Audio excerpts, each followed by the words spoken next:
So today we're talking about the idea of constructive alignment. And so I just sort of gave you a bit of a welcome, a bit of an overview of what we're going to do. Like last day, we want to start with the Territorial Acknowledgment. So I am currently living in Halifax, which is located in Mi'kma'ki, the ancestral and unceded territory of the Mi'kmaq people. My home institution, the University of Northern British Columbia, sits in the traditional territory of the Lheidli. So today what we're going to do is we're going to have a bit of a conversation about what's called constructive alignment, and then we're going to work through the components. And I'm going to try and give breaks between each of the components so that you can think about your own course, or where the students are concerned, you can sort of do a scan of the course outline you've received to see if those components are actually in the course. So we've just done the Territorial Acknowledgement, and you've already, many of you, introduced yourselves already, so we know we have a group that includes faculty members and students and perhaps the unidentified others. What I am curious about is how many of you were at the session on Tuesday. So if you can just give a yes, no, that might help, and just put that in the chat. And Heather, you can let me know what that looks like. Right now, it looks like close to 100% of the people were there on Tuesday. I've also posted in the chat a sheet from Tuesday's session in case anyone would like to refresh their memory. Okay, that's awesome. Because today does follow on from the conversations on Tuesday. It's not essential that you were there on Tuesday, but it will be certainly helpful. So if you recall on Tuesday, we talked about this question of what is the story of my class? And one of the things I said is that, you know, I need to start with the story. But it does relate to content, learning outcomes, assessment, values, and teaching activities. So there's a process where all of this is intertwined. It's not necessarily linear, although today what I'm talking about is going to look fairly linear. It really is a process that builds on itself through your own reflective practice as you design your course. And so I also indicated that, you know, we needed to have a sense of what our story was, and then think about values, learning outcomes, content, teaching activities, and assessment. If you look at the document that talks about what is the story of my course, which Heather Carroll has perhaps posted again, what you'll see is there's this particular image that talks about, you know, constructive alignment, and it shows sort of the loop of how all of these things happen. For me, I do need to start with the story of my course. It actually has to precede these elements. And I also have to reflect on the values of my pedagogy. And those then feed into learning outcomes, feedback and assessment methods, teaching and learning activities. So let's get to some of those. So today, faculty, please think about a course you're teaching or one you've taught. Respond to the various components, which you'll see based on what you've done. So if you're a paper and pen kind of person, you'll need that. If you want, you'll just need something to record your reflections. I'm going to suggest you keep it simple. You're not designing the whole course. You're just sort of thinking through this process. Students, I'm going to ask you to, like I said, look at the components in one of my old course outlines. And I can assure you that some of them may not be obvious because while I can teach this, sometimes it falls through gaps, and some of the elements fall through the gaps, and I have to go back and refresh and think about what it is I'm doing, and to make sure that there is this alignment. And in that document as well, the story of my course document, there are all sorts of embedded links to the kinds of things we're talking about today, in part because, as I said, there are entire sessions that one could lead on learning outcomes, which I know are contested, or teaching activities, and then doing the whole mapping process. So this will give you a glance, a hint of how it might look, and then you can take away these resources and adapt them to your own purposes. So what we're going to do today is we're going to go from story of my course to thinking about a value or two, not everything necessarily, learning outcomes, teaching activities, and assessment. And I'm going to show you how, give you an example of how I did it, and we'll walk through this. So the first thing that we want to think about is, what is the story of your course? Some people wanted to talk about it sort of as the big takeaway, as the narrative, as the big picture. So our starting point then is identifying what we think is the story of our course. And don't worry if it's not perfect. This is why it's a reflective process where we can go back and tweak. This is our first kick at the can. Now, I want you to think, to the faculty members, I want you to think about the values that are central to your pedagogy. So imagine you have written a teaching dossier or a teaching philosophy. What are those values? We don't necessarily, and actually we don't often, identify our values in our course outlines. This is a note for the students. But the values reveal themselves in the way we do things. So, for example, and you can see this in my own case, and that's sort of what is the story of my course. And you don't have to cover all the values today. Just think of one. I'll give you three. So for me, values with regard to my teaching, I teach global and international studies, is that I believe the personal is global and vice versa. And so the personal is global and the global is personal. I believe, especially these days, that we lead with pedagogy and not technology. We try to figure out what we want to do and then make the technology work for us in the best possible way. The other thing that I'm really going to try and foreground in my classes in various ways is an ethic of care. So these are some of the values, not all of them, but some of the values that I will bring to my class. And I will bring to my course design. So my next question for you, faculty members, is identify one or two. Maybe you've got a course outline, you already know what your values are, but identify for yourself some of the values that that are central to your pedagogy, that inform your teaching.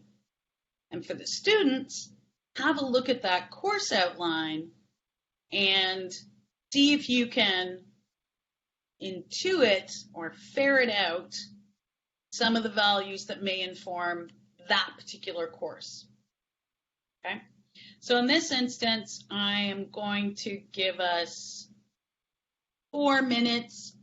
For those of you who like deep reflection, these time constraints will make you will feel difficult, but I'm just trying to sort of get through this process. So the 4 minutes starts now. What are the values that inform your teaching? Away you go.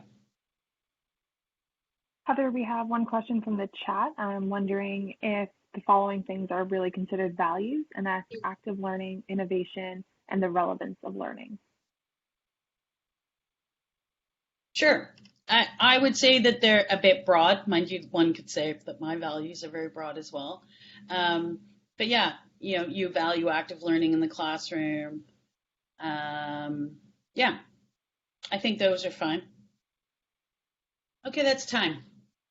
So apparently, oh my goodness, I gotta move my cat.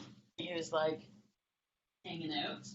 So apparently Aaron asked if I had a list of values. So I'm not sure if that question means, do I personally have a list of values or do I have a list of values that others might have? And so my quick response is, if you look at the the story of my course, I identify probably 8 or 9 values that inform my pedagogy. Some of them are now actually sort of emphasize more because I'm teaching online and because it's a pandemic and so forth. Some of them are pretty standard for me. But the values we bring to our teaching will be unique to each of us. We may have some shared values as a group. We may all be big fans of active learning, collaboration, and so forth. But, for example, someone who works in the lab may value, consciousness and awareness about safety in science or something like that, right? Or ethics may come out really strongly for, say, someone doing a law class or a business ethics class. So it's gonna vary by discipline, and it's gonna vary by personal pedagogy. So there's no checklist of values. The question is, what values do we bring to it? So it's sort of for us to think about and think through that. So I don't know if that answers the question or not. Erin, does that help? I can't see if I got a thumbs up or a yes or a no or. Sorry, yes, I think that's good. I was just more thinking from the perspective of someone who might be planning their classes for the first time. Right. It might help to look at a list of values that they could consider, right. and just think about, okay, yes, I value this, and this is what I would prioritize. Yeah, I have never created a list of values. You might find some of that stuff around work related to teaching dossiers or teaching philosophies. I just think it's so intrinsically personal that it has to be identified by the individual. This said, it can also be done through conversation and collaboration. So that's not helpful, but I worry about templates and checklists of values. Point taken. Yeah, that's for me. But I mean, it might be out there, but that's just not the way I would do it. And that's important, just to understand, broadly speaking, that this is the way that I do it, and it may not work for everyone. So the next thing we need to talk about are learning outcomes. Now, learning outcomes are contested. The language is contested. There are things people like to call them learning objectives. At the heart, it's really, for me, it's by the end of the class, what do we want our students to be able to think, feel, and do? And so it uses that language for me of heart, head, and hands, right? So hands are doing, head is thinking, and heart is feeling. So here are a couple sample learning outcomes that I drafted. Now these have been worked through. So your starting learning outcomes are not going to look like this. And there's a process by which you actually want to use active verbs to really think through what your learning outcomes are, learning objectives are for the student. These are also course level learning outcomes. So I should be able to map on weekly work to what I do in the course. It should make sense. For me, it's about being transparent with the students about what I'm hoping they learn. So for example, I say that by the end of the class, students will have practiced skills essential to my little university success, citation practices, library searches, formal and reflective writing, etc. This goes back to the question of skills that came up the other day. I think because I have my big story doesn't stop me from having very specific skills-based learning outcomes for the course. It's just, how do I wrap them all together? So this particular learning outcome could be head, I want them to know, or hands, I want them to do, or heart, because I want them to, understand things around plagiarism and feel it. I want them to feel those things. Another learning outcome that I have that connects directly back, and you'll see this to my story, is that by the end of the class, students will have reflected on their connections to the world in which we live and the ways in which the global is their everyday, which is some sort of disciplinary language about, anyways, you don't need to know that. So this might be heart or affective. because there is that reflective practice, but it also links directly to the personal, to the value that the personal and global is the global, right? The personal is the global and vice versa. And it links directly to the story of the course. And you can see how some of that plays out. So we could do several hours on designing learning outcomes. There's some really good baked-in resources in the document. So I encourage you to have a look at that. But what I want you now to do is to take a couple minutes and just think of one. By the end of your class, is there something you want your students to be able to think, do, or feel? Use an active verb. It might be content-based, but it could also be skills-based, right? Try not to use learn or understand. Try to think, maybe it's a first-year class, they need to be able to describe, compare. Maybe at a fourth-year class, they need to do synthesis, to critically reflect, right? So think about something that you want your students to be able to do, think, or feel. Heart, hands, or head. Heather, we have one question from the chat. That is, in your opinion, is there an optimal number of learning outcomes to have per course?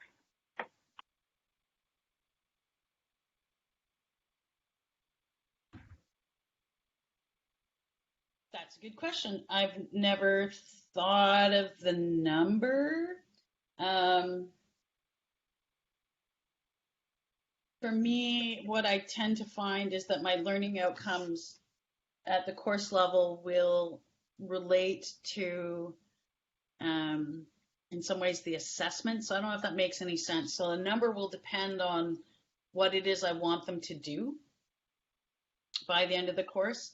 And don't forget, you can also use weekly outcomes or assessment-based outcomes. So your learning outcomes at this level, at the course level, are fairly global, and will be fairly broad. So I don't have a specific set of outcomes that I would advocate for, but the question is, does it provide clarity to the students? So again, this is something that the faculty member has to design. And I will also admit I tend to do too many, I think, at times. Like it feels like it's too much.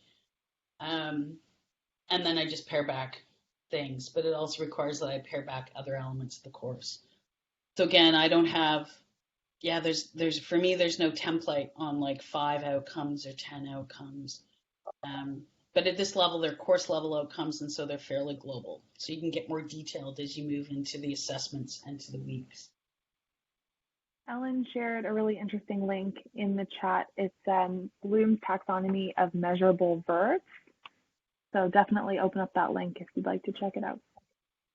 Okay, so that's it for that. Yeah, and just as a note, in the story of my course, there are links to designing learning outcome documents and stuff like that that will also include the different kinds of verbs. So that is there for you. But thank you for sharing that. So let's go back to my little table. We start with the story of my course. We are all connected to the world.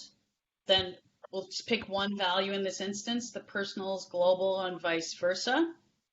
And then a learning outcome that by the end of the class, students will have reflected on their connections to the world in which we live and the ways in which their global is every day. So you can see sort of how that's moving through the course. So once we've identified our learning outcomes, and again, you can go back and revise them when you think about a particular kind of assignment or assessment. You're like, I wonder if this does what it says I want to do, or if I actually want to accomplish something else in this class, right? So again, these processes can build on themselves. So your next challenge then, folks, is you've got a broad story of your course, you're thinking about your values, maybe you have a broad learning outcome, and that's okay. So the next question is, what kind of teaching and learning activities would you include that help the students get to that outcome. So I will say that the teaching activities and assessment can sometimes overlap. So often if we're doing an activity like group work, we are in fact still assessing the students' work, but doing so perhaps in a non-graded way, right? Or if you're setting up discussion boards in your online teaching, maybe they're graded. And so then they become a kind of assessment. So you can have teaching and learning activities that are distinct from assessment, and sometimes they merge. But I just want you to think then, we can worry about the grading, non-grading part of it later. So you've got this learning outcome.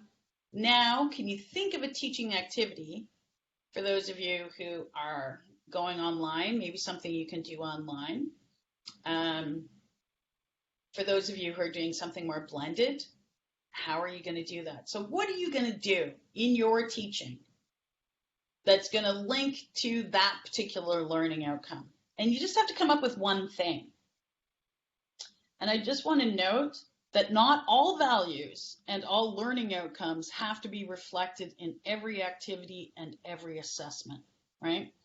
So we're going to another level. So you may have a teaching activity that reflects one outcome and not another. And that's okay. It's just overall, will the students meet these course level outcomes? So think of your learning outcome. Can you think of a teaching activity that helps students get there? So I will give you 3 minutes for this. Again, time crunch, but and students, I want you to be looking at the teaching activities to see if they map on to any of the learning outcomes. Away you go.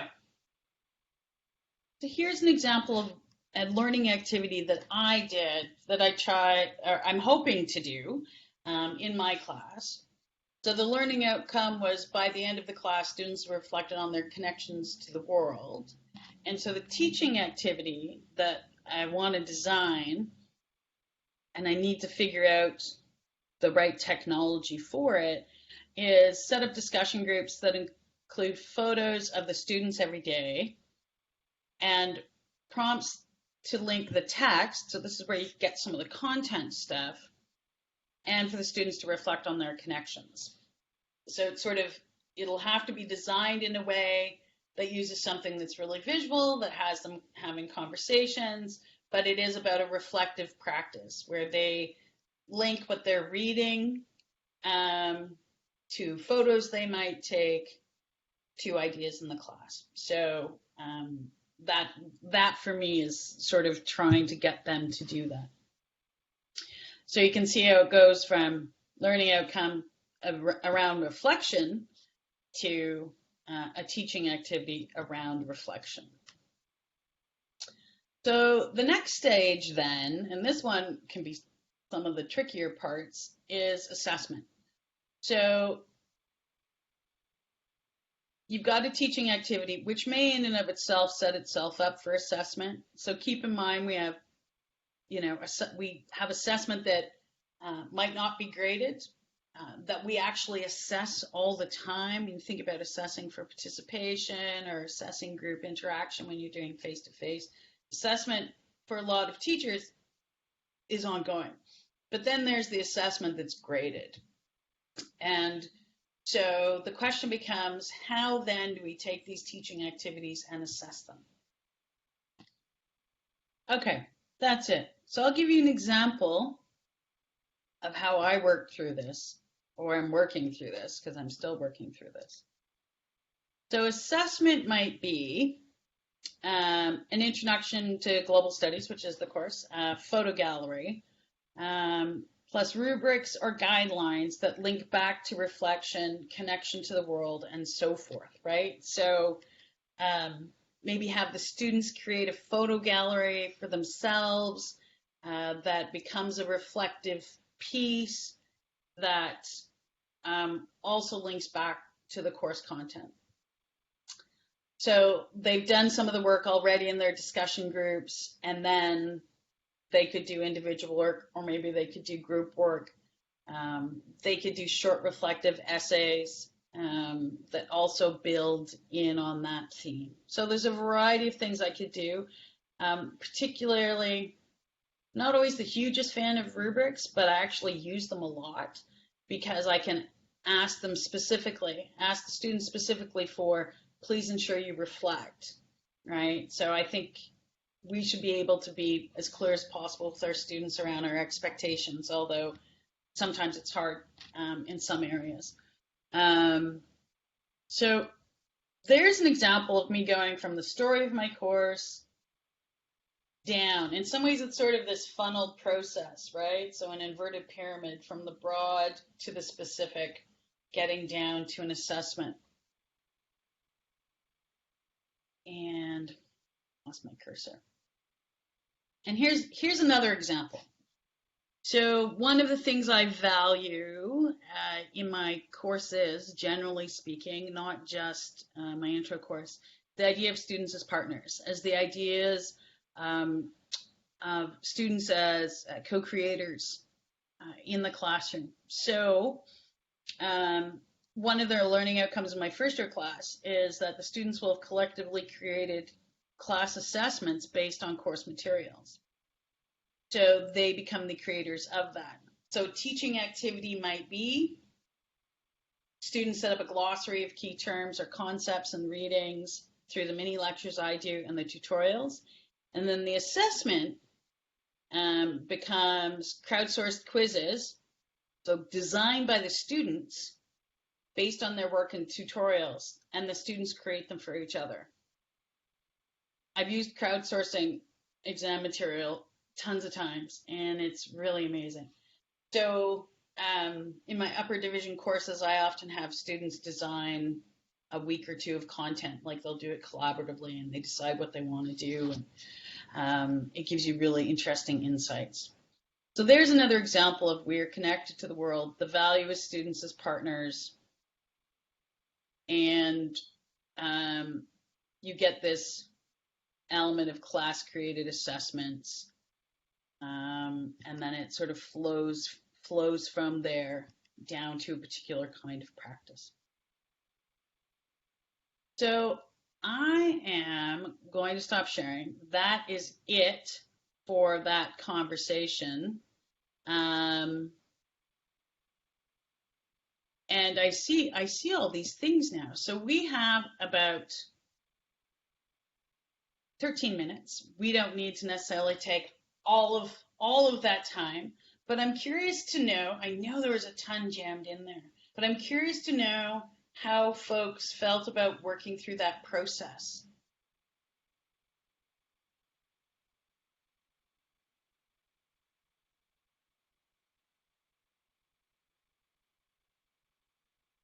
Students, faculty. Okay, well, tell me what you liked, Angie.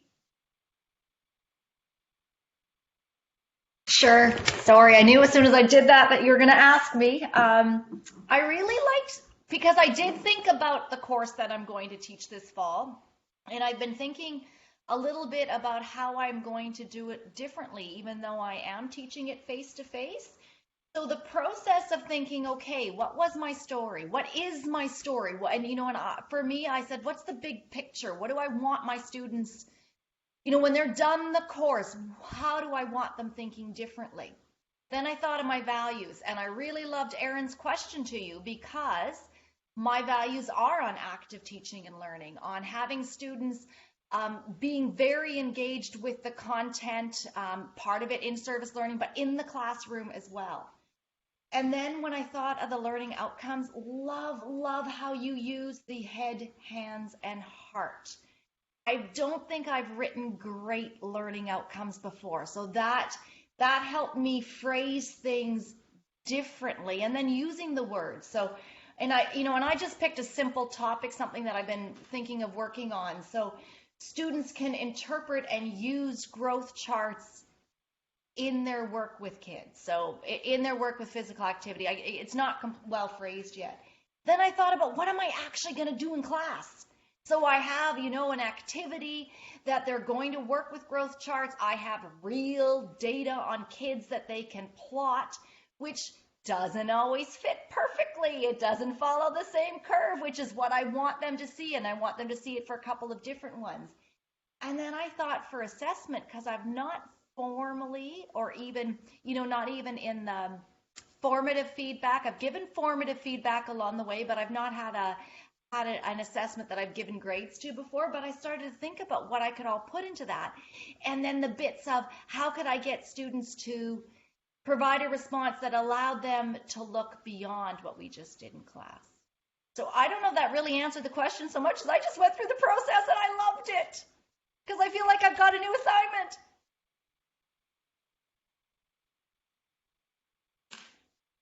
Yeah, one of the things I like about the process, and Robert notes this too, is that it actually forces me to make the links, because I don't know, we had so many students in this room, but I know that there are times that students are like, why are we doing this? Like, I don't understand why we would do this assignment. It makes no sense in the context of this course. And if we can't actually explain why we're doing what we're doing to the students in the class, then it's sort of like, it shouldn't be, I don't know. And so to make those links is important. The other thing that it does for me is I like to do a lot of different things. And sometimes I do too much. And when it starts to, this is that question of how many learning outcomes are too many. Sometimes I just have this sense that I need to dial it back. I need to keep it simple, because then I'm doing way too many things.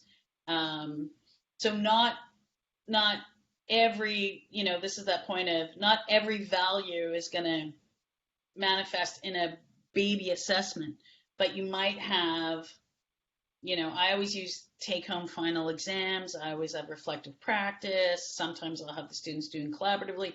So one assignment can cover off multiple values, and one assignment can cover off multiple learning outcomes. But yeah, I tend to do too much at times. So this also, it helps you make the links, but it also sometimes helps you see that perhaps you're trying to do too much. I'm curious for the students. I know that you got thrown into looking at one of my course outlines.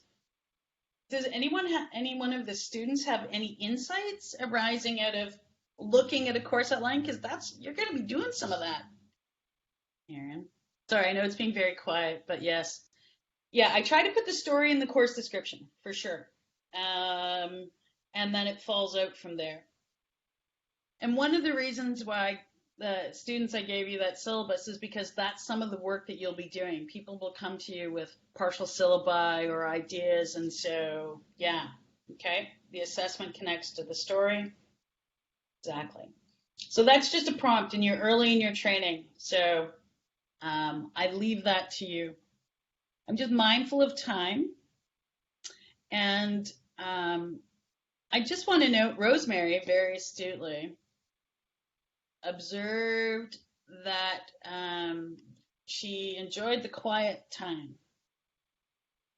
So I do want to tell you that I was quite purposeful about setting up this session to be different from the one on Tuesday.